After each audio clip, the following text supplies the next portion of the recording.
I'm Robert Cavuto, and today on Metal Rules, we are speaking with Udo Dirkschneider of the band U.D.O. to talk about their latest release, Touchdown, which came out a couple of days ago, August 25th. Udo, welcome. It's always a pleasure to speak with you. Thank you. Yeah, thank you for having me. And yeah, hello, everybody. Yeah, we spoke for your last album, Game Over, so it's nice to talk with you again. Oh, that's already quite a while ago, right? Yes, yes. So tell me a little about the importance of releasing new music and albums, and what does it mean to you? I know the fans, like myself, really appreciate it. What it means to me, I mean, of course, it's always like something to have out a new album, but I think this album is also a little bit special, you know. I mean, the basic is UDO stuff, but there's also a lot of modern stuff on there, different arrangements, and a straightforward album. So yeah, I mean, the whole atmosphere on this album, in the end it was good, but in the beginning we had some problems, you know. There was still Corona going on, a pandemic. Then the flood came in Germany, the big flood, and also was in the area where the house of my son is. They had just finished a brand new studio down in a cellar. Yeah. But, you know, the house was gone, not the whole house, but the water was until the living room. Wow. So the studio was gone. That means also we couldn't work. We have to find a different location. And and then also we had this thing like the war between Russia and Ukraine. And I mean, our guitar player, Andre, he was living in Ukraine. So, and then we stopped again, and we said, okay, this now is the most important thing to get him out of everything, you know. So, and then in the end, he made it, and now he's living in Germany. But it took also a while when he was out of the Ukraine with all these bombs are falling. I mean, I saw pictures you don't believe, you know, I mean, real pictures, what he sent us.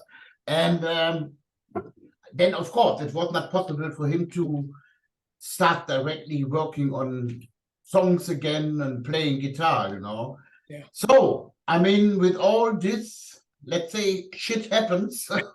Yeah, I mean, it was like a little bit like, I don't want to say that we are aggressive, but we was also like, oh, okay, now we start working on this album, and then all the emotions, what we had inside it is into this new album, Touchdown, you know. Yeah. So, and I'm really happy with the result in the end. It's for me a really, really good album what we did. Also a little bit different than to the Game Over album. And yeah, so far the reactions are fantastic, you know. Yeah, so I love it. I love everything you do. I've been a big fan of yours since Accept. So I've always been a fan of the band, and I followed you. That's a long time. Yeah. Tell me about striking the balance of delivering to fans what they are familiar with from an Accept standpoint, but yet allowing you as an Udo to experiment a little bit and change things up a little bit. Yeah, I mean, I think in a way, of course, the voice is the voice, you know. Also, everybody said it was the voice of Accept, and it's the voice of Accept, whatever.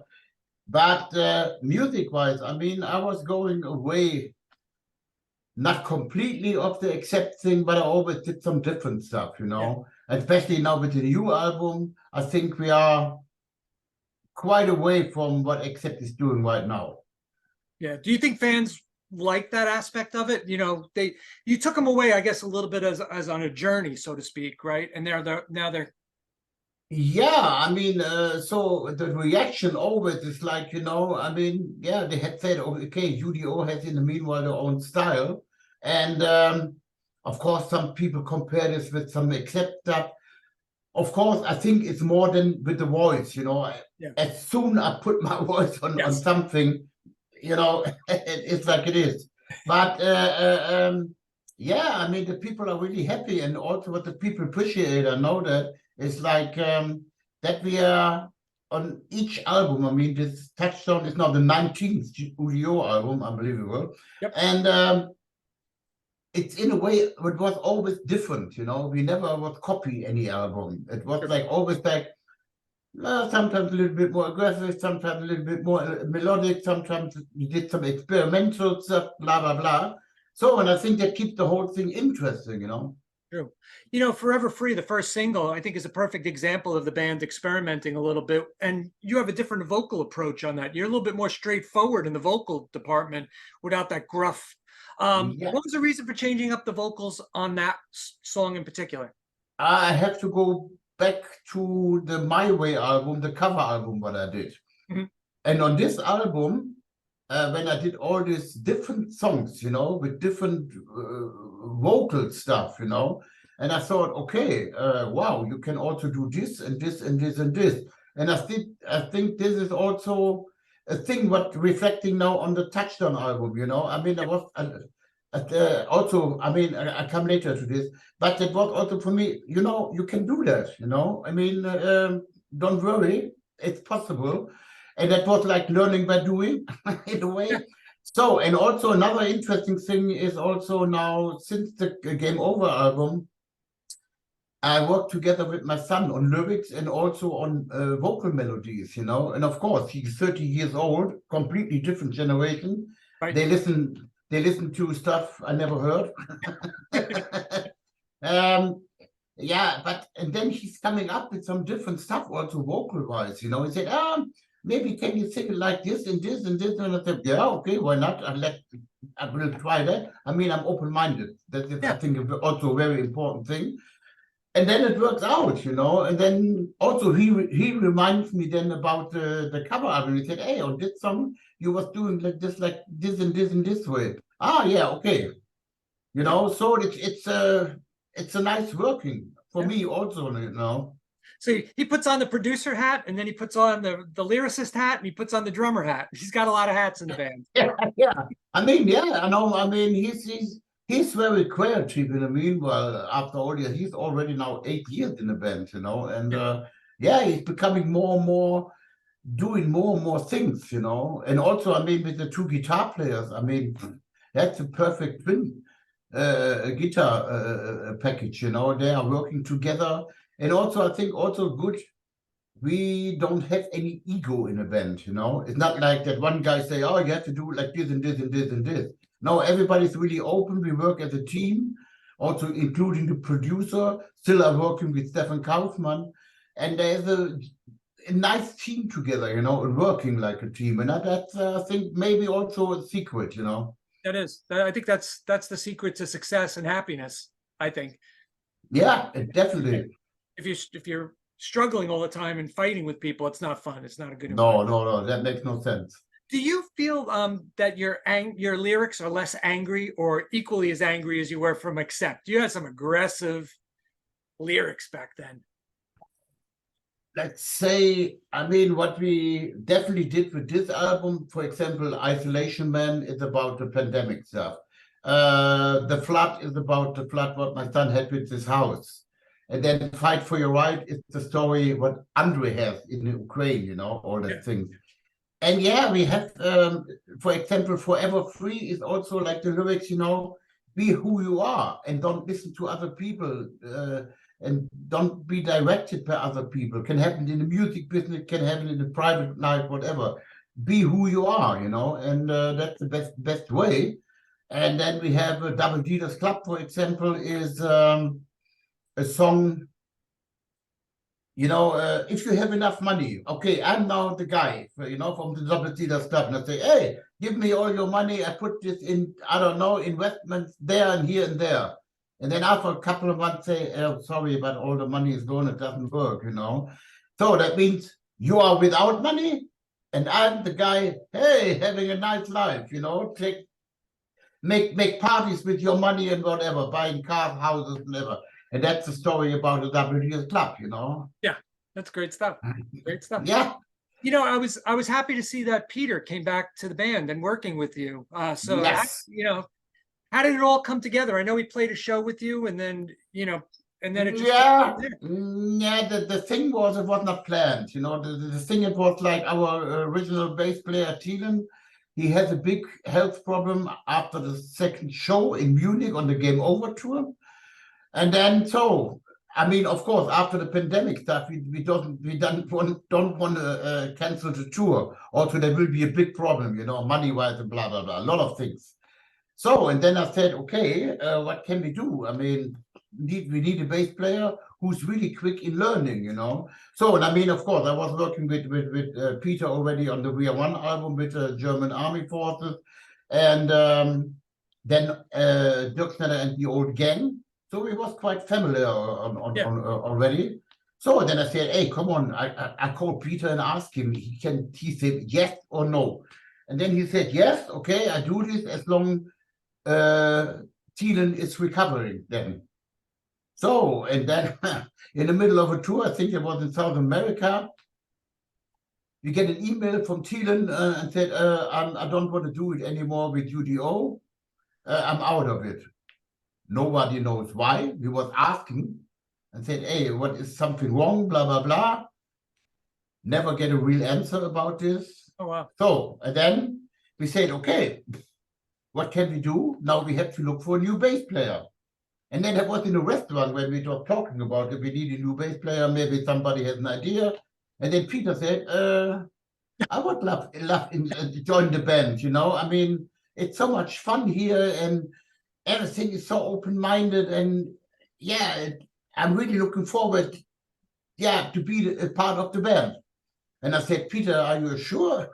Yeah, he said, yeah, really, I want to do that, you know. So, and now he's a new member, but an old, you know how you call it, old friend, you know, over 40 years or whatever. So, I mean, it feels great to have him back, you know. Were you surprised he left Accept for your band? Oh, this is, I have to be careful. Yeah. You can say yes or no. I was not surprised. Okay. I knew what's coming up, you know, already a long time before it was official. I mean, but this is, Peter did already some interviews, you know, I mean, that is, I don't want to make any comments about this, you know. That's fair, yeah. That's fair. No, I'm glad he's with the team. And, you know, what I'm even more excited about than the album and Peter being back is that you announced on a radio station that you might be doing a tour of the United States in November. Is that really happening? I haven't seen any dates yet. Yeah, but there is some things are not quite clear, but it's coming very, very soon. So we start on the 3rd of November, or don't ask me where, New Jersey, I think. That's where I live. That's where I live. Very good. Yeah, very good. And then we until the middle of December in the United States and Canada on tour. So I mean, really looking forward. I mean, the last time I've been in the United States was with Dirkschneider, and as U.D.O. is already a long time ago, you know. Yes. Now we want to see what's going on for us in America, but I have a good feeling about this. Yeah, and you said you would definitely go play balls to the wall, and another song. Are you thinking Fast as a Shark? I mean, that's. I know. I mean that it's normally with U.D.O. we don't play any Accept songs. You know that's why we have Dirkschneider on the side. But I mean, many people or the promoters, you know, they said, yeah, we heard that Udo doesn't want to play Accept anymore songs with U.D.O. and but for this tour, is that maybe possible? Just having balls on the set list. And I said, yes, I mean, I know balls is in America without balls is not possible, you know. And then we will see, maybe we do maybe 2 songs, and maybe we are talking about this, but we have to see this when we start rehearsing for the tour. Maybe make a little medley of Accept songs, you know, something like that. So we will see. But balls definitely is on the set list. Are you going to bring the wrecking ball and swing back and forth on it? No, I mean, I think the places where we are playing are not big enough. I want to be respectful to your time. I have one more question for you. Let me just get it teed up here right now. You know, it's you're going 50 years strong with yes as a musician. And what are some of the key attributes that kept you going through all the ups and downs of the music business, all the personnel changes and all the different bands that you've been in? What are a couple of things that really kept you motivated and going forward? I think it's in a way very easy to explain. I still have fun to do this, you know. And also, I'm a guy, I never look back, you know. I mean, I had good times, I had bad times, but always looking forward, you know, and I think that's the best what you can do, not only in the business, also in private, you know. Don't look back, always look forward and think positive. And I think that's the way, yeah, that I'm still doing this, you know. I mean, I still have fun to do it. My voice is working, I'm healthy, so it's why is there's no reason to sit home and drink coffee, you know. I mean, no, I mean, no, I like to be on tour. That's the best part for me, and of course creating new songs. So I mean, this is a passion, you know. I mean, I don't know how long I do this. A lot of people was already asking, oh, you're thinking about retiring? I said, no. For why? No, there's no reason. Yeah. And sometimes too, the hardest parts of your life are the most educational. You learn the most from the toughest parts that you grow from the most, I think. Yes, learning, you know, learning from the past, you know, from some mistakes you did, Yes. you know. I mean, and that's always good, you know. And then sometimes I thought that I know everything already in music business. No, still some stuff coming up, you know. It's like, what? Yeah, but I think it's good, you know. I mean, but in a way, it's like for me, I'm free in this business. I don't have to listen to record companies that they tell me you have to do it like this and this. They do what I want. Otherwise, it makes no sense. No, I mean the whole team, like the management, booking, and all that stuff. This is a huge team what we have, you know. Yeah. And in the end, of course, I'm the boss. If I say no, then it's no. You know, I mean, of course, I'm informed about everything, and but first we discussed some stuff, you know, blah blah blah blah blah, with touring wise, a new album, what, a lot of stuff. But I think always like you found sometimes a compromise, you know, and then it's in a way easy. Great. Well, listen, I will be there November 3rd in New Jersey. I will be there, and I look forward to seeing you. Okay. Thank you so much for your time today and such a great interview. I wish you the best with the album. It's killer. Thank you very much. Bye bye. Bye bye. Bye bye.